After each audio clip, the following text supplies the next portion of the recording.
Então, pessoal, o Lula foi no Jornal Nacional, foi sabatinado, foi entrevistado, ou seria melhor dizer, ele foi lisonjeado pelos seus entrevistadores. Vocês viram, vocês sabem do que eu tô falando? Então, vamos analisar esse papo de comadres que foi a entrevista do Lula no Jornal Nacional, né, aquela amizade enorme com o William Bonner, e uma coisa estranha que me chamou a atenção, indicadores de interesse por parte da Renata Vasconcelos em relação ao Lula. Será que tá pintando um clima aí? Vamos dar uma olhada nessa questão. Desde já peço que você deixe o seu like, seu comentário neste vídeo, se inscreva no meu canal se você ainda não for inscrito, considere se tornar membro patrocinador do meu trabalho com valores a partir de R$ 1,99 por mês, basta clicar no botão Seja Membro aí embaixo, você também pode clicar no botão Valeu Demais e me dar um trocadinho. Não se esqueça de me seguir nas redes sociais que estão aparecendo aí na tela, que eu vou deixar na descrição do vídeo também, e vamos à notícia. Bem, em primeiro lugar, o Lula perdeu para o Bolsonaro na audiência, não foi mal, definitivamente, ele teve aí seus 32 pontos aqui de média e pico de 34, sendo que o Bolsonaro teve um pico de 37, então não é uma diferença muito substancial, acabou sendo um público expressivo também, não foi tão bom quanto o Bolsonaro, já previa isso, mas foi assim uma audiência considerável, não foi desprezível, foi substancialmente maior do que a do Ciro, por exemplo. E a da Simone Tebet, coitada, a gente sabe que já não daria muita audiência, ela vai falar depois da propaganda eleitoral ainda, então não tem muita chance disso aí ser bem pontuado no Ibope no final das contas, né? Eu tô até pensando futuramente fazer um react de propagandas políticas aí, vou amadurecer essa ideia. Mas vamos falar dessa entrevista do Lula então, que, vamos lá, vamos falar sinceramente, foi um papo de comadres ali, um papo de amigos, um negócio totalmente orquestrado, você vê que parece que o Lula já sabia o roteiro das perguntas, tudo muito mastigadinho, tudo muito bem encaminhado, como se fosse uma bola tocada para o Lula chutar para dentro do gol, o gol vazio, ele ali pertinho na pequena área recebendo a bola ali, viu uma imagem agora na internet também do William Bonner levantando a bola para o Lula cortar na rede, assim, só esse naipe mesmo de perguntas, tanto da parte do Bonner quanto da Renata Vasconcelos, e ela, por sinal, estava fazendo algumas atitudes assim que me deixaram assim com um pouco de curiosidade, uns indicadores de interesse em relação ao Lula, ela inclinando o corpo para frente para falar com ele, mexendo no cabelo enquanto falava com ele, enquanto olhava para ele, aquele semblante meio sorridente, assim, muito acessível. Que coisa estranha, né? Uns indicadores de interesse assim. Será que é uma coisa só de veneração, só de admiração política? Que a gente sabe que ambos têm ali só uma babação total com o Lula, a gente sabe. Mas será que é só isso? Pra mim tava até pintando um clima, fiquei até constrangido de assistir a entrevista, eu quase saí para deixar os dois a sós ali. Tá aí o momento quintessência conselheiro amoroso, né? Mas então foram tratados alguns temas, diga-se de passagem, todos en passant, nada assim muito aprofundado, falou-se sobre corrupção, que é o principal tema, o principal calcanhar de Aquiles, mas não se tocou em nenhum assunto que seria potencialmente constrangedor para o Lula, não se falou abertamente em Petrolão e Mensalão, falou assim por alto, e mais para tirar o Lula da culpa da história, meio que jogando a culpa para outras pessoas também. Não se falou nada das fotos do Lula no triplex, não se falou nada dos pedalinhos dele lá no sítio, não se falou nada da ligação dele da ligação cabulosa do PT com o PCC, do contador do PCC, não se falou nada também, do filho dele, enfim, um monte de coisas, né, a sede do Instituto Lula, um monte de coisas comprometedoras aí, que poderiam ser levantadas aqui para dar uma provocada nele, e na verdade nada disso foi falado, como era de se esperar, tá? Ninguém aqui estava esperando algo diferente disso, eu só não esperava que fosse tão descarada assim a torcida desse pessoal do Jornal Nacional pelo Lula, né? Eu achei o Lula assim, um pouco alterado, falando um pouco nervoso até, não sei se ele estava muito à vontade ali, também não sei como é que tá a saúde do cara no final das contas, pode ser que o fato de falar muito tempo assim acaba debilitando o sujeito, não sei dizer. O fato é que as perguntas foram feitas de uma forma muito facilitada para ele, muito bem azeitada ali para ele responder e ganhar pontos nessa história, um negócio assim muito bem orquestrado.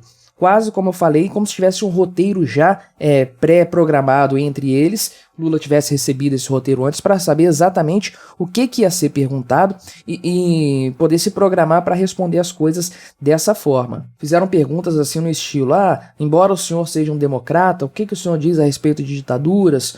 Ou então, sabemos que o atual governo é muito ruim, está destruindo a economia, está acabando com a democracia, o que o senhor vai fazer para fazer diferente? Desse naipe, pra lá, daí em diante. Isso aí é o menos pior que teve, foi daí em diante. Então, uma coisa assim vergonhosa em todos os aspectos e que demonstra aquilo que a gente sabe muito bem, que a predileção da grande mídia pro Lula, em relação ao Lula. Eles querem a todo custo reeleger o Lula, porque para eles isso é fundamental que aconteça. Então, até compreendo o desespero desse pessoal em reeleger o Lula, porque para eles é tudo ou nada, assim como pro PT também. Toda essa turma tá jogando para valer, assim, jogando todas as cartas na mesa, estão no all-in total, porque eles sabem que se eles perderem essa eleição, a coisa vai ficar feia para eles. Pode ser o fim do PT, caso o Lula não vença. A gente sabe até que o PT está remanejando recursos de outras campanhas para a campanha do Lula, ou seja, está enfraquecendo outros candidatos do partido. Então, caso ele perca as eleições, isso aí vai ser um golpe muito forte para o PT. E para a grande mídia também, porque a grande mídia tem ficado cada vez mais debilitada nos últimos 4 anos. E a coisa tende a piorar se o Lula não for reeleito, né? Caso o PT volte ao poder, a gente sabe que muitos desses veículos da grande mídia vão voltar a receber os patrocínios que eles recebiam anteriormente. Claro que não é esse o único motivo que leva essa gente toda a perder a relevância que eles já tiveram em algum momento.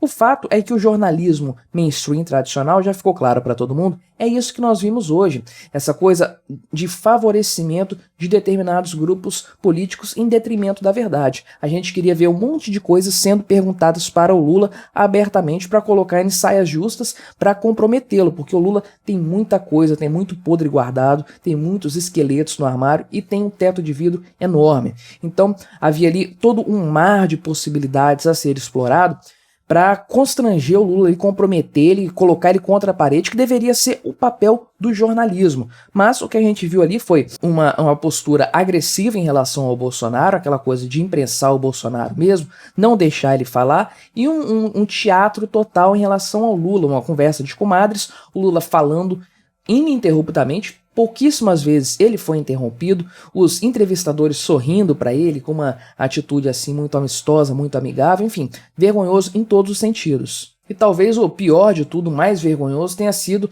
no ponto sobre a corrupção, que é o mais sensível, o senhor William Bonner dizer que o Lula não deve nada à justiça, né? Ou seja, aquela coisa que eu falei, que os âncoras ali, que os entrevistadores estavam mais para limpar a barra do Lula, favorecer o Lula, favorecer os pronunciamentos ali, os discursos ininterruptos do Lula, do que qualquer outra coisa. Nós sabemos bem que o Lula não foi inocentado, não foi declarado inocente, os processos dele foram extintos, o que é uma coisa totalmente diferente, é uma tecnicalidade jurídica apenas. Ele foi condenado em primeira instância e foi condenado em segunda instância também, por unanimidade dos votos.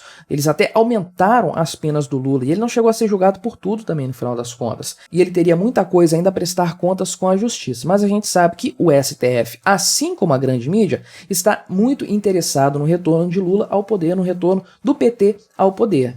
E esse, mais do que qualquer outro, é o motivo pelo qual eu sempre vou bater muito na grande mídia. Sempre ficarei contra e sempre torcerei para ela acabar por completo. Não tenho nenhum apreço a esse tipo de mídia.